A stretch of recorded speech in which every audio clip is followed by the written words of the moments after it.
Hey everyone, welcome back to my channel. কেমন আছো সবাই?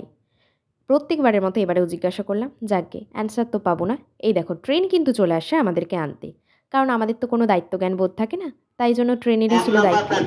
আমাদের বলছি কারণ আমি আর আমার একজন বান্ধবী যাচ্ছিলাম। কোথায় যাচ্ছিলাম? এই দেখো, এবার দেখে নিশ্চয়ই বুঝতে পেরে গেছো কোথায় যাচ্ছি। হ্যাঁ, অনেক দিনেরই ইচ্ছা ছিল, বলতে পারো একটা ইচ্ছা পূরণ হয়েছে। এবার জানি না, সবার কাছে শুনেছি মা কোনো দিনই কাউকে খালি হাতে ফেরায় না। আমি গিয়েছি একটা খুব দরকারে, আমি খুব বিপদে পড়েই গিয়েছি বলতে পারো। তো জানি না মা আমাকে ফেরাবেন কি না, তবে মায়ের ওপর বিশ্বাস ভরসা দুটোই আমি রাখি। এই দেখো, স্টেশনের থেকে নেমে একদম বাইরে বেরিয়ে এদিকে দুটো রাস্তা চলে গেছে। টোটোগুলো দাঁড়িয়ে আছে, তোমরা যদি টোটোতে করে যেতে চাও তাহলে ওদিকে যেতে পারো, আর সোজা যদি বেরিয়ে যাও তাহলে ওটা তোমাদের হাঁটা রাস্তার জন্য খুবই সুবিধা হবে। আর আমি তো বলবো হেঁটে যাওয়াটাই ভালো, মাত্র হেঁটে তোমার 7 মিনিট থেকে 10 মিনিট লাগে। এই দেখো, তারপরে আমরা ওখান থেকে অনেকগুলো পুজোর ডালি কিনে নিলাম, যটা পুজো দেওয়ার ছিল। যাই হোক, বলতে বলতে দেখো মায়ের কাছে চলেই এসেছি। আর এসেই দেখতে পেয়েছি এই যে এত লাইন পড়ে গিয়েছে। আমাদেরকে বললো, যাও খুকি, খুব কম লাইন আছে। কিন্তু যখন খুকিরা গিয়ে পৌঁছালো তখন লাইনটা হচ্ছে যে ঠিক মানে ঘাটের একটু আগে পর্যন্ত পৌঁছে গিয়েছে আর কি। যাই হোক, অনেকক্ষণ ধরে দাঁড়িয়ে থাকার পর আমরা দুজনে একটু ফাজলামি মারছিলাম, কারণ এই রোদে তো আর একা একা দাঁড়িয়ে থাকা যায় না। আর এখানে আমার এন্টারটেনমেন্ট করার জন্য কয়েকজন কাকিমা ঠিক আমাদের পেছনেই দাঁড়িয়েছিল। মানে তিনি যে তেনার শাশুড়ির নামে কী কুপ্ররোচনা করছিলেন বলতে পারবো না। যাই হোক, মন্দিরে ঢুকে মাকে দেখার পর আমার আর মনেই হয়নি যে আমি ফোনটা বের করে কোনো ফটো বা ভিডিও করি। এতটাই শান্তি লাগছিল।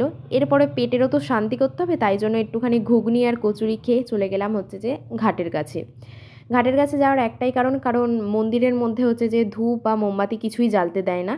সেই জন্য ভাবলাম ধূপ আর মোমবাতিটা হচ্ছে যে ওই ঘাটে গিয়েই জ্বেলে দিয়ে আসি, আর মায়ের যে প্রতিমা নিরঞ্জন হয়েছিল সেটাও দেখে আসি। কালী পুজোর সময় মাকে দেখতে যাব খুবই ইচ্ছা ছিল, কিন্তু এইবারে নানা রকম কারণে যাওয়া হয়নি। নাহলে একদমই ঠিক করেছিলাম যে কালী পুজোর সময় দেখতে যাব। এই দেখো, মায়ের প্রতিমাটা এখানেই নিরঞ্জন হয়েছে।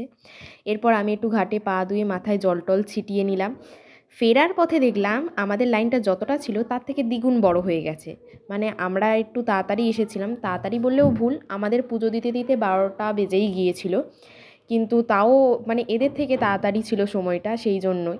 আর এখানে সবাই বলে হচ্ছে যে 1টা পর্যন্ত পুজো নয়, কিন্তু দেখলাম 12টা 45-এই কিন্তু মায়ের গেটটা বন্ধ করে দিল। তাই কেউ যদি নতুন সময়টা জেনে থাকো অবশ্যই কিন্তু জানিও।